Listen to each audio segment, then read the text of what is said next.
Boom, we're live. Hey, this is super duper cool. Welcome to what we're going to call episode 72 of the Athletic Philosopher podcast.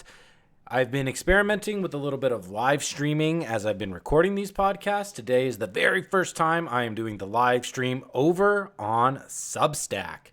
So shout out to all of my Substack people.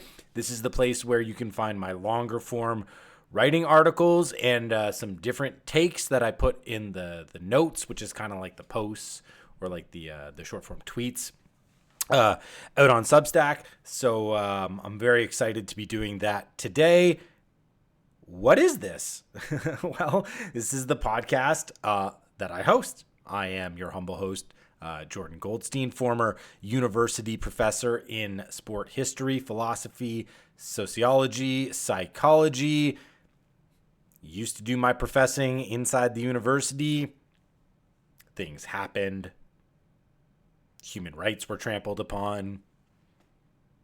Principles, values had to be upheld. I don't work there anymore. You can deduce whatever you want from that. And now I do my philosophizing on Substack, on Twitter, but also here on my podcast. And we are deep in the world of coaching. I have my own very special, very unique blend of fitness and life coaching intertwined. I do one-on-one coaching for individuals. I also do a group, which I call the Temple, which is like a collection of dudes that are looking to use physical training as a spiritual self-knowing practice.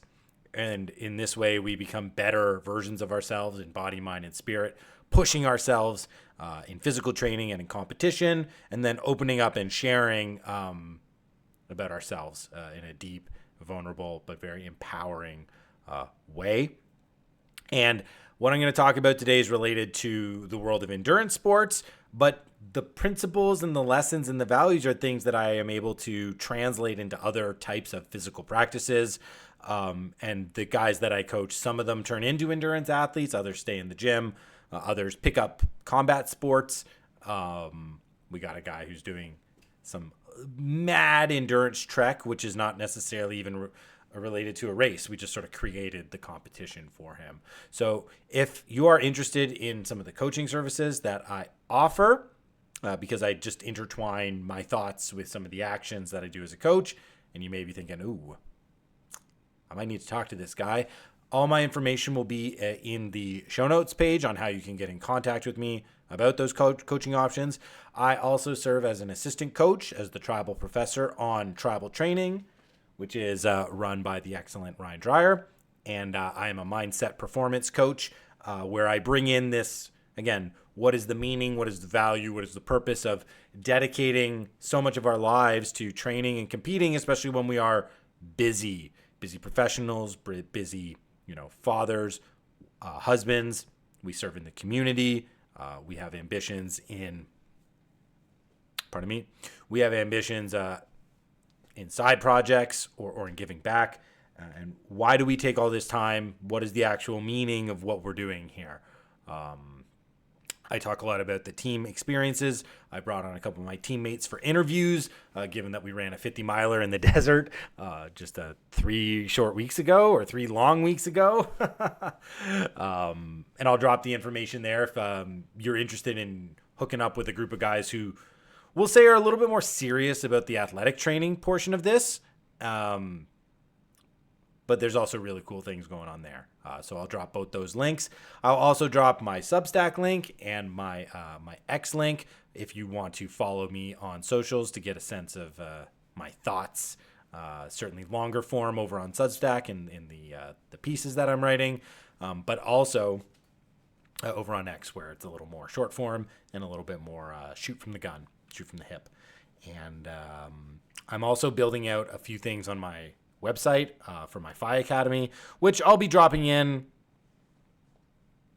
maybe sporadically over the next couple episodes here as I continue to build. But that's my little intro spiel. Just a quick shout out to the people who are watching this on Substack. Thank you so much for your patronage. Feel free. I am looking down at the chat every now and again. So if you have a question or an interjection, put it in there, and I'm happy to make this a little more interactive. Otherwise, we're just going to get going for today. And today's topic is kind of an interesting topic. And I want to sort of break down endurance sports and the kind of people that I see finding a lot of success in endurance sports. And I had this thought, not surprisingly, as we finished up this 50-mile trail ultra that we did down in Oracle, Arizona a couple of weekends ago. And I was reflecting a little bit on the difference between myself and Coach Ryan, who are both endurance athletes. I think we share a lot of the same values and sort of the same like deep underpinnings of why we, have gravitated towards endurance and why we believe endurance sports are these profound teachers of life wisdom, and they're able to point us in noble directions for the ways in which we live, but also in the ways in which we're able to better understand ourselves in the place as individuals living in this world.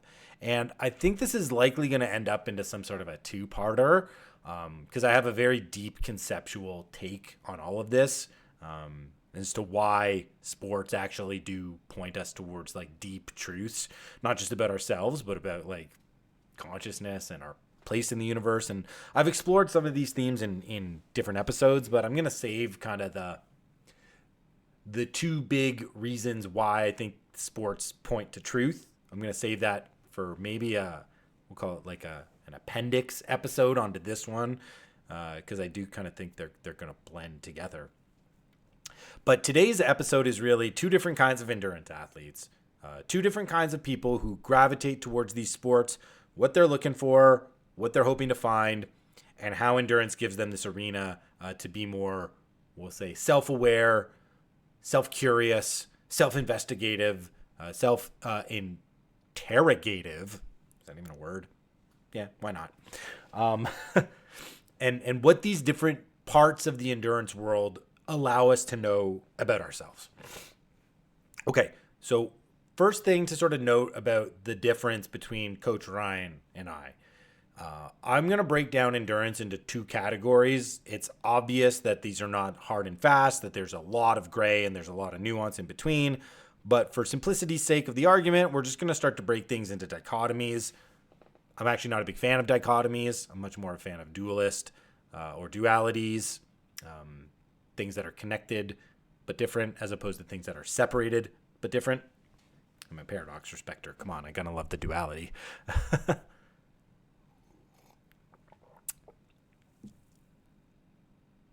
But there's two kinds of athletes, and I've broken it down into this. There's endurance athletes who go for the space, and there's endurance athletes who go for the chase.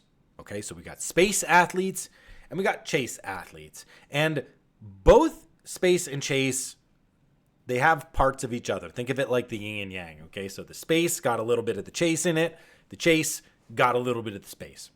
But I think Coach Ryan and I are very good representations of who's a space guy and who's a chase guy. Coach Ryan is a guy who wanted to perform to the best of his athletic ability inside of an endurance context. This is the guy who trained like 900 days for his very first 70.3, not because he was afraid to get in the arena for that long, but because of COVID and all these things that kept getting in the way. It allowed him to really develop his skills so that when he got into his first 70.3, he was able to qualify for world championships like right away.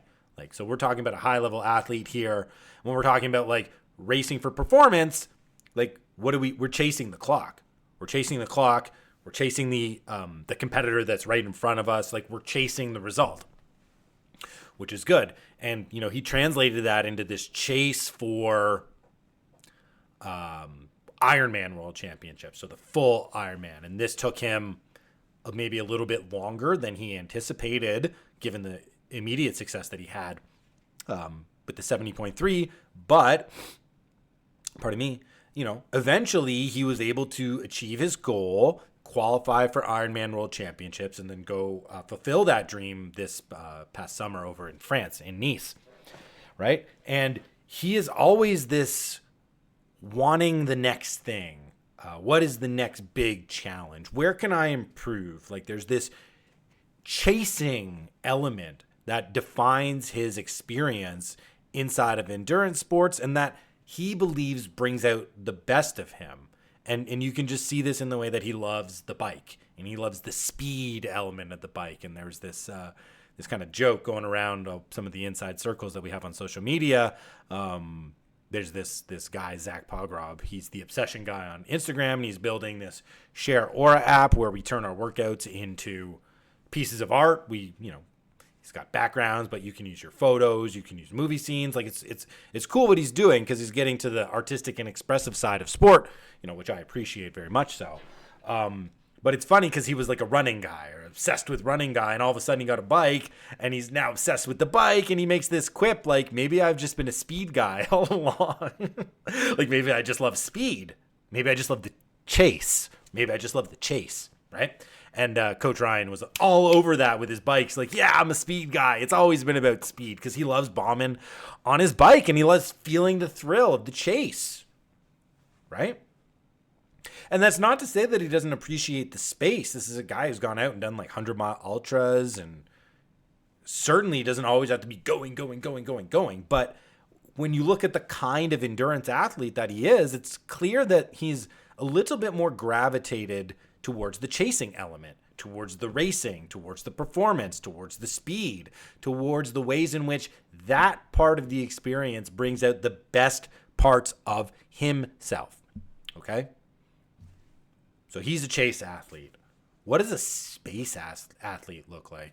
Well, that's this guy. I'm the space athlete.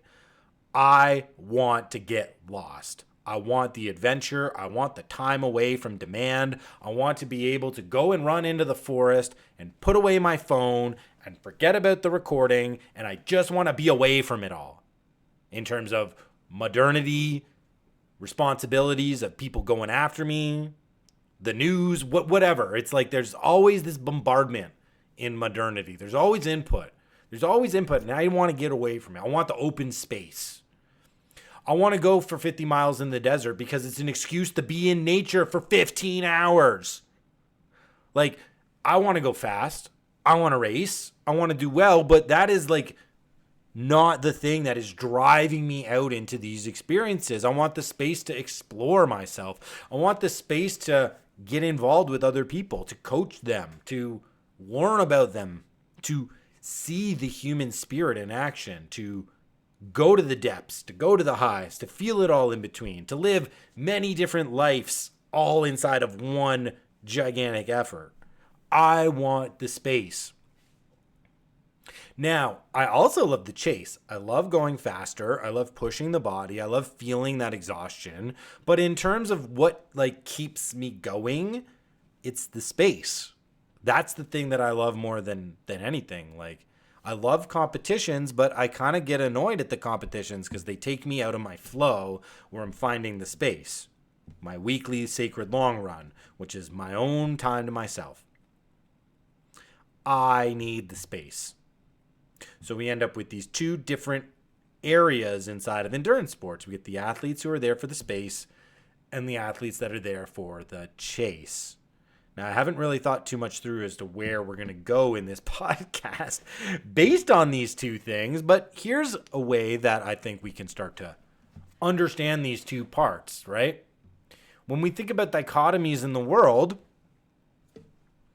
there's a lot of them. One of the ones that pops into my mind immediately when thinking about this dichotomy of space and chase is like the type A versus the type B, or the right brain versus the left brain, and what kind of pulls people towards one or the other. And when we think like right brain or left brain, and I'm totally going to get this wrong, but it doesn't matter. I got a 50% chance either way. The right brain, that's like the analytical one, right? And the left brain, that's the feeling, creative one. And I think for creative style, like creative open people, kind of like me, even though I have a strong analytical component in my mind, like I've got a math computer up here that works, and it works really well. But that's not the part of me that's like animating. That's not the part of me that is fully alive when I feel like I'm at my best. For me, that's my creative side. That's writing music. That's writing philosophy. That's arguing. That's my book. That's being a professor and a teacher and crafting ways to bring people into complicated and complex ideas that's approachable and that's digestible and that's going to really impact and teach that person something about that deep idea or that deep concept. So for me, I'm very much this like open space, creative person, stretching the boundaries.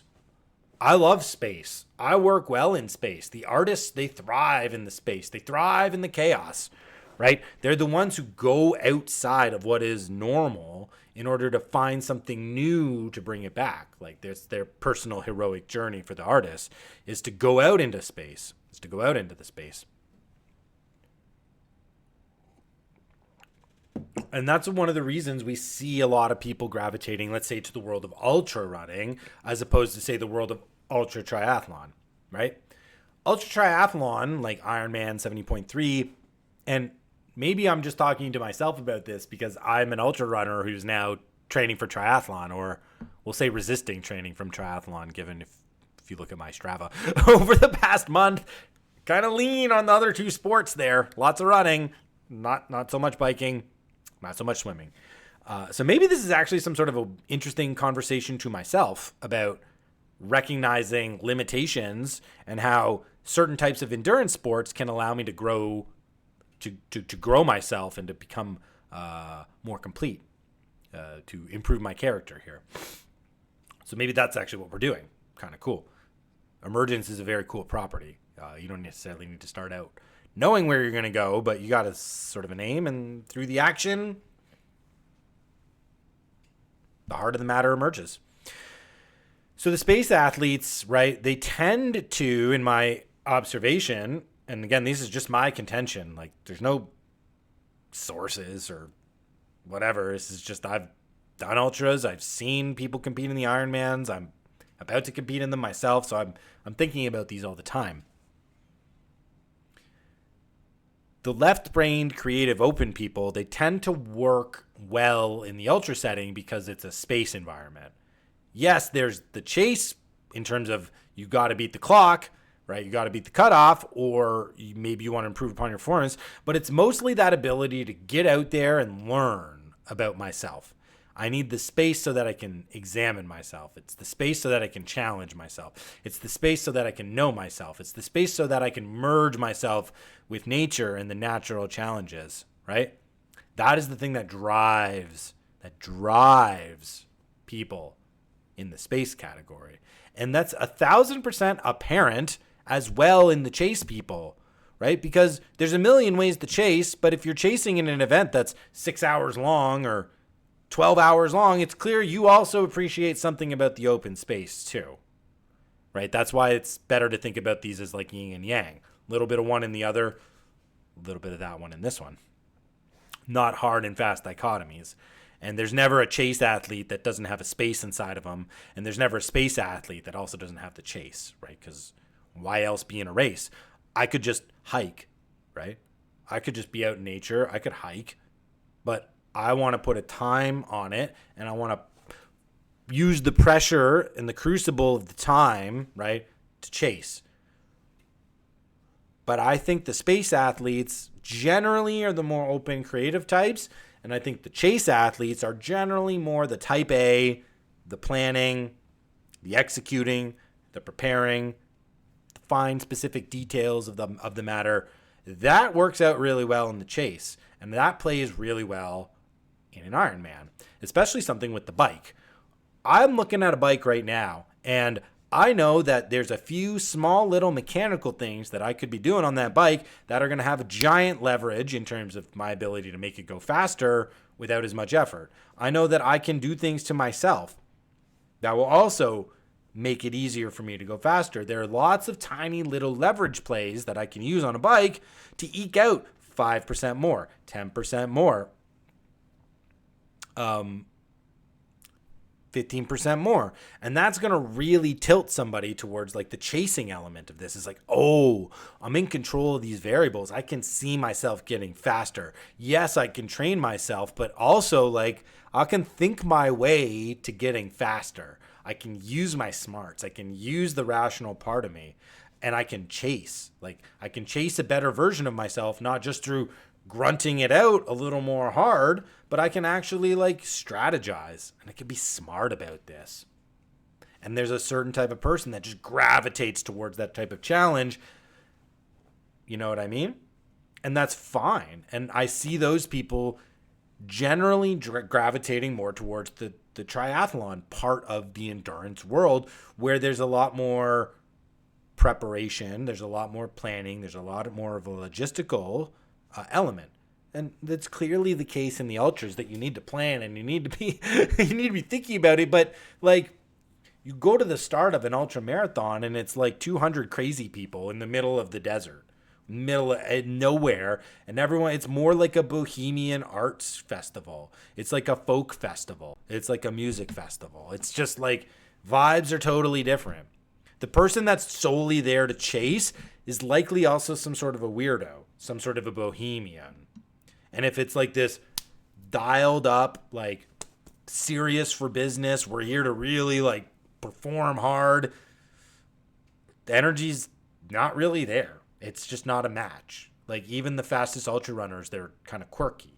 Like they're just kind of, they're strange. They're like the Courtney DeWalters of the world, right? 5th grade science teacher who just likes to run forever in the mountains and fuels themselves off candy. You know, it was a bit shocking for some people when David Roche came into the ultra running world as this coach with this very chase oriented mindset. Like, I'm going to rewrite the way we do the ultras. I'm going to train my gut looking at competitive eaters, because it's basically just a glorified eating competition. I'm going to go as fast as possible, and I'm going to need to eating an obscene amount of carbs every hour in order to keep my body able to pump out this high effort, right? And he smashed the Leadville course record because of it. But that's not typical. That's just not typical in the ultra world, and a lot of people were rubbed the wrong way by David Roche. And to be fair, David Roche is, again, kind of like a weirdo who experiments with eating like that. And his whole thing is like play around and have fun, right? So even he, in the sense of like what a coach looks like who's focusing on performance, he doesn't even look like a normal coach who's focusing on performance, right? There's this space element to the ultra world, which just pulls a different kind of person than the Ironman, which pulls a much more chase oriented person, right? And I think this is great. And I've long held that endurance athletes, if you're an endurance athlete, and you know, I'm cashing my own check as I do this, right? I think endurance athletes, you don't do yourself any service by being in one discipline or the other. I think it's very important for you to expose yourself to both. And I've seen so many of these chase guys or these right-brained guys thriving in the world of the ultras because it's a totally different environment, and they end up merging with the space part of it, and you have these gigantic unlocks and these breakthroughs. And I really appreciate some of my teammates for shouting out my role in facilitating this, in terms of like, I'm this planning, I'm this gotta know all the steps. I don't like the variables that are not in my play. I don't like focusing on those. I don't like easing off the all or nothing pressure. I like to grind hard. I like to solve my problems with more hard work and determination, which, listen, that stuff's good. Like, that stuff's good, and we need that part of us. But it doesn't always lead to like satisfaction, contentment, meaning, purpose, happiness, joy, those types of things, which are very important spiritual signals of knowing myself. So if we're interested in utilizing the training and the competing as these spiritual prisms of self-knowledge, well, if I'm only ever in one discipline that is confirming to me the things that I'm already good at, then I'm actually limiting myself. I'm limited. So because the endurance world is set up nicely in this space and chase frame that I'm kind of presenting out here, once you get into the endurance world, like you might as well become a generalist. You might as well learn how to run ultras, and you might as well learn how to figure out triathlon. Like, it's pretty simple to me when thinking about this. Because if I'm naturally gravitated towards, say, like the power and the precision and the specificity of the Ironman or of the triathlon, well, that means that I should be open to what the ultra world can teach me, because I may be a little more afraid of that world because it's not as familiar to me. So I actually need it to gain courage, and I need it for helping me shrink the gaps between the limits that I currently am at and the potential that I have if I just open myself up to growing and to messing around with learning in that area. This absolutely is just a podcast directed to myself. Holy moly. Holy moly, dude. That's really funny. Because I'm the space guy. I'm the guy who I wasn't in a competition for the first 9 years I was a trail runner. I didn't want to. I was anti-competition. I was like, I don't want to be in the competition. I don't want the pressures of the chase. I just want the space. And within the space, I started chasing myself. So again, you're always going to be chasing. But I wasn't in, I never had the crucible of competition to sort of get that proper chase mechanism on out. Just again, and I just had an episode on this because I had to try to convince my group coaching guys that, no, we actually do want to be inside of these formal competitions. We do want these formal structures. So I think that's episode 70. No, I think it's 68. Yeah, 68. So go back and take a look, take a listen to that one.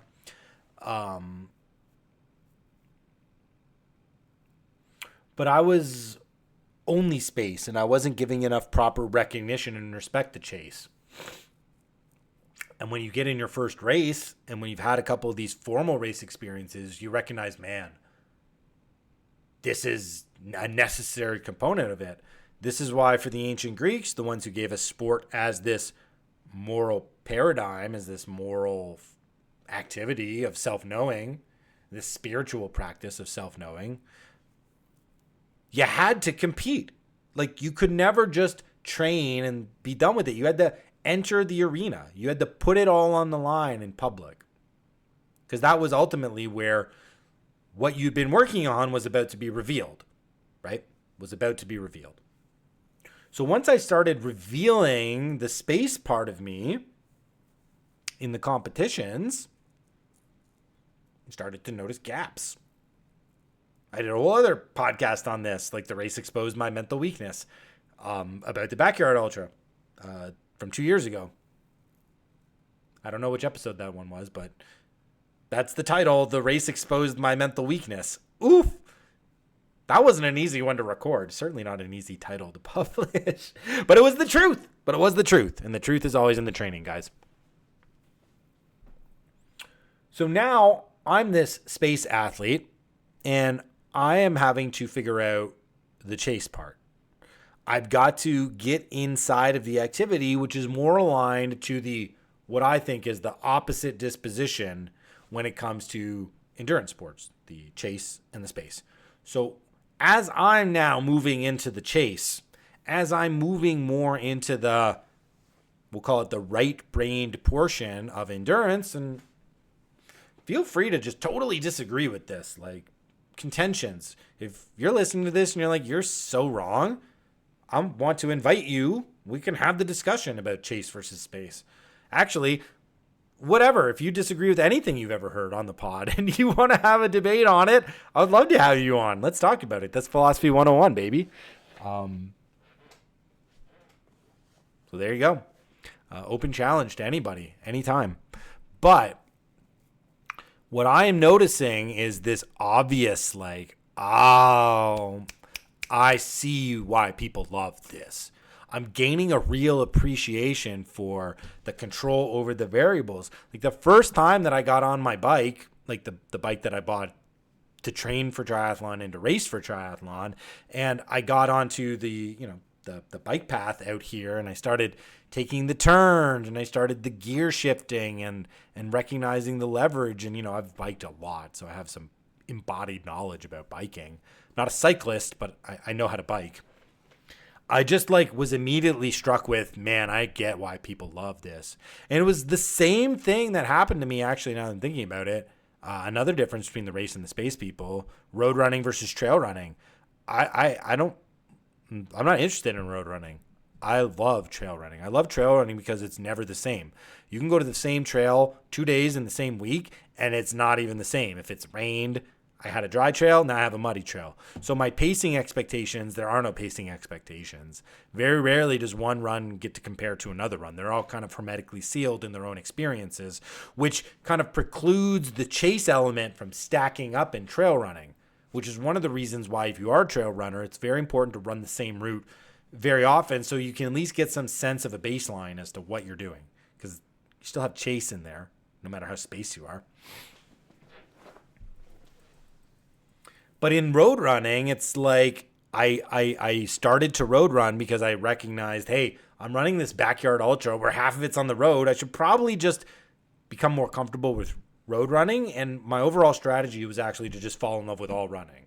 So it's like, if I fall in love with running, then I'm going to love the idea of running all day, no matter where it is. And that's going to be a big piece of ammunition in my toolkit that I'm going to have to bring out at some point when I want to stop. But I recognize I probably shouldn't, because that's the whole point of that race.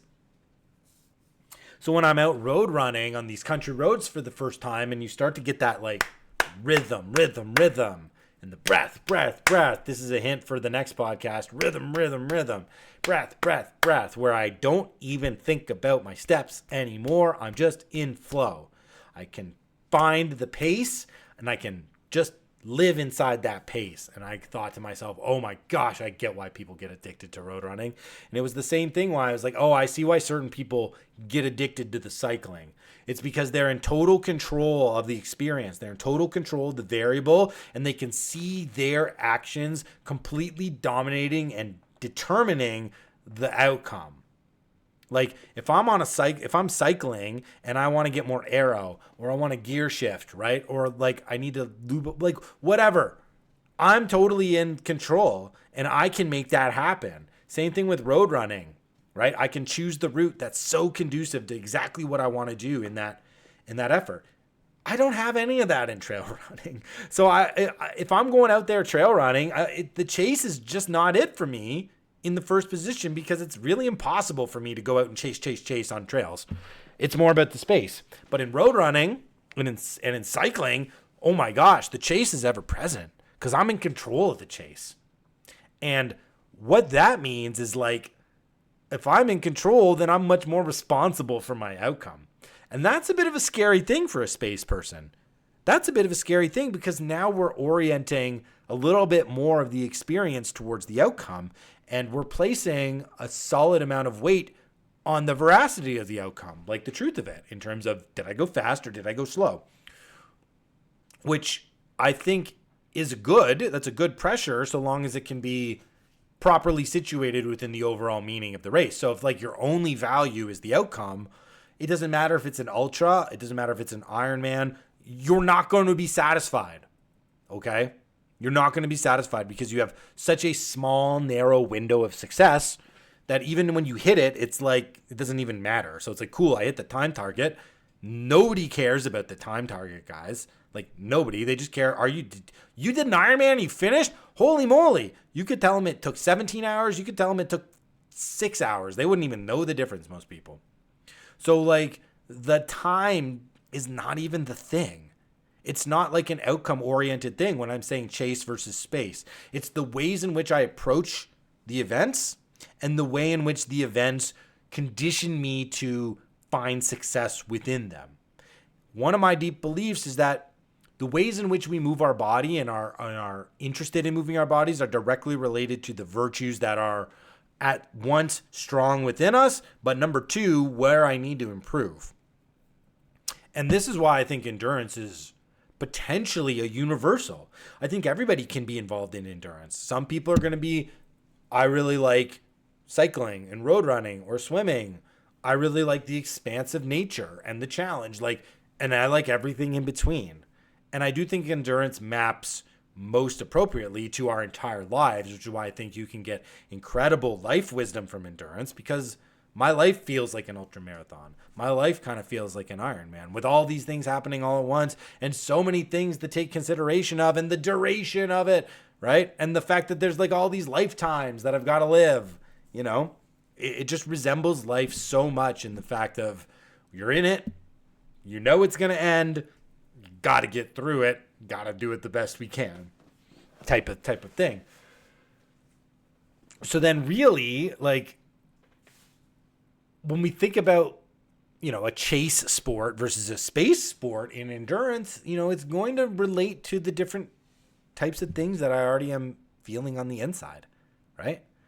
In a world where I feel like I'm bombarded with technology, where I feel like I'm bombarded with everybody else's opinions, where if I don't respond to a text within 10 seconds of the text coming in, that person's going to think I'm ignoring them. You know, and I'm not an old guy. Maybe I am, turned 40 this year.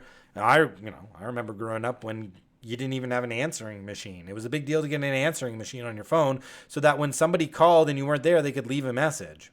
Otherwise, they were just calling and you weren't there.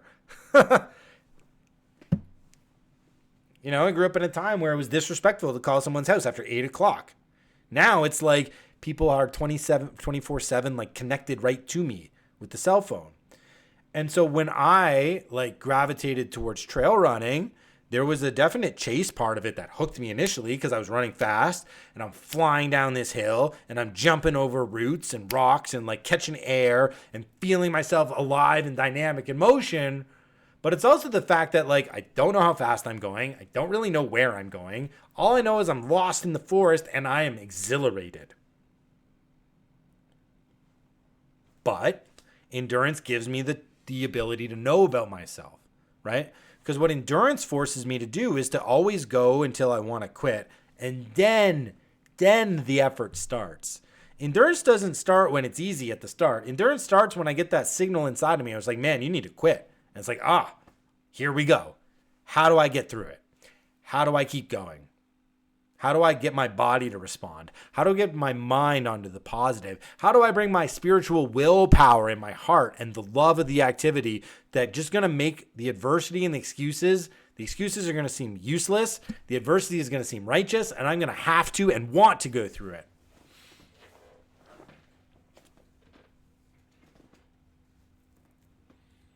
And if I'm chasing, I'm going to get a different experience of that feeling versus if I'm spacing, I'm going to get a different part of it. And I need both. I need both of them. I need to figure out how to pursue the things that are meaningful to me. I have got to use my mind to eke out a 1% advantage, a 2% advantage, a 0.5% advantage. I got to metaphorically shave my legs for the watts, right? I got to learn this. I got to know how to leverage. I got to know how to actually get what I want. If sports are akin to the hunt, I got to hit the target and I got to be on it. Okay, so I got to chase it down. I need this. I need to be able to chase. However, I need the expanse of the space in order to know myself. I can't pressure the breakthrough or the self-learning or the self-knowledge to that training session or to this race or to that moment. I can't be determining it. I have to provide it a fertile ground to emerge, like what I'm doing in this podcast here. I didn't set out a plan. I didn't set out a structure. I had a loose guiding idea and a name and a target, and we're moving our way towards it, and things are popping up.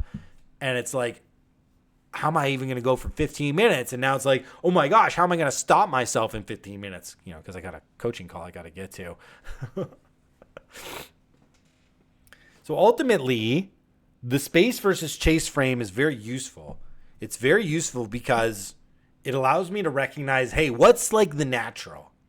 What's the thing I most seemingly gravitate towards within the larger realm of endurance sports? Oh, okay. I'm a space guy. Great. Nurture the space part of you. Foster that like love. Go there first, right? But then recognize you are going to be a limited person if you don't work on that other part, the part that's a little scary.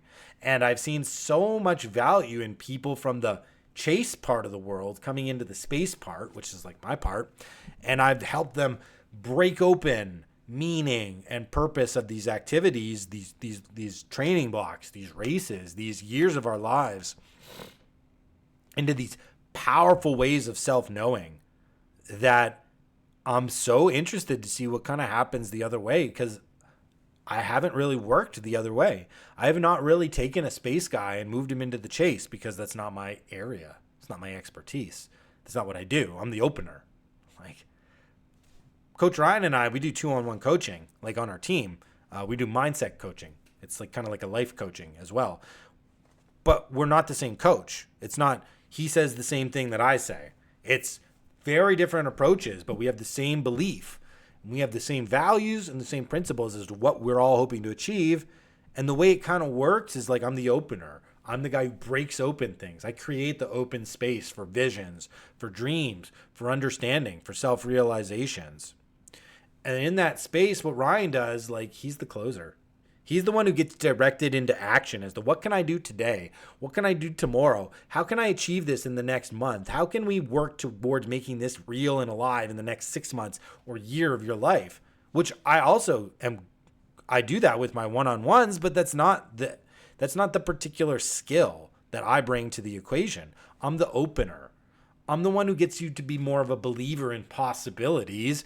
And then in my coaching, I allow the person to walk out, and I allow the emergence of the action to dictate where we're going to narrow. Ryan is like, no, here's where we have to go. He's got that instantaneous kind of like gut understanding. He's a chase guy. He knows the target and he wants to get there as quickly as possible. And that's a tremendously important skill and very valuable, because we don't have a lot of time in this life. Once we identify where we want to get to, we got to go hard. We got to chase it. So when I'm thinking now about my own transition into the world of triathlon, it's to get a little bit more of that chase. It's to get a little bit more of that direct from here to there, from A to B, without the fluff. Like, sorry guys, we don't always need to be meandering and taking the path where we're smelling all the roses. Like, we have to take that path. Maybe that's the most important big path in my life. But within that, there's times where I just got to go quickly from A to B. And I have to make a decision, and I have to know that it's maybe not going to work out, but I'll fix it even if I don't. So I need radical self-courage. I need radical self-belief. I need radical assurance in my identity. And sometimes I just got to chase. I just got to go hard.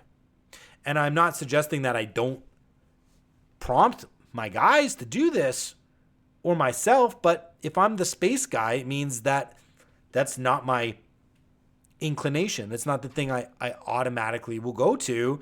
And so my next breakthrough, my next level up is going to be in that area. 2026 is the year of opportunity for me. One of the opportunities is being able to do all these races, because I'm living in the United States. I can travel to the races that are oriented around our team. Here's another thing about me. I don't want to do any of these races alone. I could care less about chasing anything by myself. I'm a group chaser. I'm a team sport guy. Like, I played hockey. Loyalty, teamwork is like the number one thing in ice hockey. So I get to do these team races in this individual sport, which I would never do by myself. So big time opportunity to do the 70.3, which is coming up in May, and the full Ironman, which is coming up in November. Still haven't signed up for the full Ironman yet, but I am in. I'm in the one that matters, which is the next one. To me, what it's signaling is like, learn some chasing lessons. Go put yourself in a chasing environment. Figure out some of those skills that you maybe need to improve to make yourself a better athlete, a better,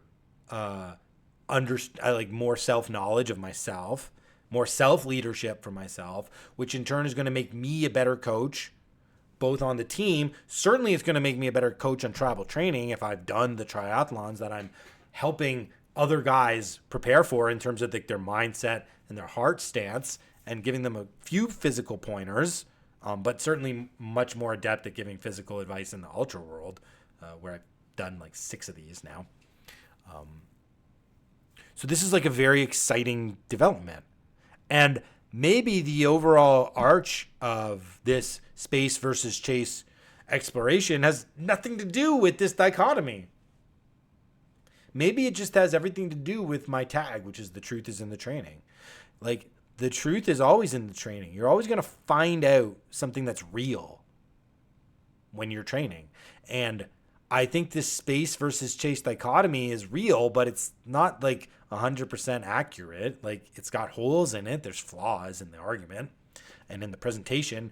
Assuredly, there's flaws in the presentation because I didn't even structure anything around this. I'm just talking off the dome and coming from my heart. So I think there's truth here, but it's not like 100% bulletproof truth. I invited somebody to come and debate me on this. Like, come on, guys. That's how it works. That's how it works here. So ultimately, then, the takeaway from this whole podcast is like, you really should be utilizing physical training and competition as a ruthless form of self-evaluation and self-knowing, not just for the physical, but in like this spiritual and mental. It's even more important. It's even more valuable because in so many ways, I'm not able to access the truth about myself. Certainly not with the mind, with the way it tricks me, with the way it gives me shortcuts, with the way it plies my ego with fake pride and baseless judgments and accusations onto other people as a way to shield myself from the hard self-judgment that I should be focusing on. And the more you kind of give a serious credence and a serious weight to these activities that you're spending lots of time and energy to do in terms of physical training, like even if you are a low-level trainer, like maybe 2.5, 3 hours a week, that's a tremendous amount of time. That's a tremendous amount of time that you could be doing something else with. And if you're using that time to then train for a competition, it's going to be more time. And then you're going to be devoting resources like monetary, time, energy to go to these things and to go after it, to chase, to get the space. Why? It's for this reason. It's so that you can better know yourself. So you can see where, man, I'm falling back into a comfortable pattern. Oh, I'm relying on something I'm naturally good at and putting it forward as if I'm working hard to get it. Like, I'm not really doing the hard work of growing myself, of exposing myself to the difficult situations, of using the righteous adversity and the struggle to really put myself under the microscope. And ultimately, I think that's what's going on here with this space versus chase. I started talking about this as like a way you could define any two people or any kind of person who comes into the endurance world space. But I really just talked about myself, didn't I? I really just talked about myself and the challenge that's ahead of me moving into different endurance sports than I'm comfortable with. I've had a lot of nightmares about cycling in the last 2 weeks, not going to lie.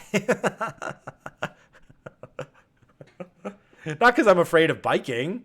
It's because of the ways in which it's going to force me to grow, to care about things that I would normally just throw away. Like, and I'm either going to live by the sword or die by the sword. You know, when it comes to training, I'm kind of a punk rocker. I don't really need to know how to play the instruments. I don't really need to know the theory. I don't even need to know read music. But if I can make the sounds that I want to make, hey, that's all that matters to me. On a bike, that might not be good enough. We'll find out. Like, the race will expose me. And the 70.3 coming up for the Ironman is a good test. I'm not afraid of the distance. I'm not afraid of the challenge. I'm afraid of the type of person that I need to become in order to really do a good job at this event. So there's a couple of copes in there, right? It's like, all right, well, if I just never become a gearhead, then I'll go slower than everybody on the bike. And sitting here, that sounds okay, but what if it's like I'm 2.5 hours in on the bike and I'm getting smoked by people and I still have too much time to go and I'm starting to get dejected and I'm starting to feel badly about myself? It's like, well, dude, if you would have just taken like 30 minutes to learn a little bit more about how your bike operates and maybe you switched out one or two things, like, your whole experience would have been better. You would have got that high leverage and you would be chasing the right thing. I guess we'll go and see, because I'm effectively going to be doing this first 70.3 as a space athlete. And we'll see if that's a good idea or not. Certainly it's not a great idea for the full Ironman. That's going to be a bigger challenge, but that's up for me to go and experience. And ultimately, this is what you need out there. So the big takeaway, for you is like, hey, when you're training, it's not just the body that's getting worked out here. Your mind and your spirit are being exercised in profoundly deep ways that are intriguing, that are exploratory, that are adventurous, that are windows into yourself that you're not going to get in any other activity that you do in this life. And we should respect and appreciate that knowledge. We should respect and appreciate that knowledge. And I've just been training in endurance sports for the past dozen years. So that's the language that I know. That's what's being spoken to me. That's what I'm a little bit fluent in. And I'm going to become more fluent in it. But I did mention off the top that this might be a two-parter. And we're 1,000% going to appendix this with another episode, which is going to be on these deeper elements. So it's like, why? Why does endurance sport become this great place for me to know about myself, where I can see these two parts, the chase and the space, living harmoniously, but kind of at odds with each other? Why can I find this paradox? Why can I find this truth within me? And I will tease you. I will tease you for the next episode. It has a little bit to do with what I was talking about with that road running, with the rhythm and the breath. With the rhythm and the breath. The two patterns that all physical activities share. The two patterns that all physical activities share. Funny that I came up with this while I was trail running. Not funny. Pretty obvious. Every single exercise is just a breathwork practice. All exercise does is get me really in tune with my breath. And not just sporadic breath, but rhythmic. So it's the combination of rhythm and breath that gives us the true value in terms of physical, spiritual, and mental understanding when it comes to sports, physical activity, and competition. So the next episode, I'm going to go deep into this idea of the breath and the rhythm as these separate yet conjoined dualistic elements of physical activity that are the foundational building blocks of how we use these as knowing tools. Self-knowing, but then consciousness, spiritual knowing, where we're all going, where we all came from. How deep does it go? Every time I think I got the answer, there's way more levels to this. So that's where we're going to go in the next episode. For you today, be a believer. Be a believer that you can know way more about yourself than you ever imagined through paying attention and having direct intention with your training, with your competing, as these powerful spiritual knowing practices. That's what the dichotomy of space versus chase shows me. Peace and love, everybody. Again, if you're interested in how I take these concepts and I help people smash through limiting thought patterns, limiting identity beliefs, limiting everything that's internal, you'll find my information down in the show notes. I wish you guys nothing but success. Let's keep winning together, team. Peace and love. And thank you to my Substack people. Appreciate this, you hanging out with me today. It's always a fun experiment. I'm going to see what it looks like as a recording. And I really like this live energy. Either I'm posting on Substack or over on Twitter. We're going to keep this going because this is a lot of fun.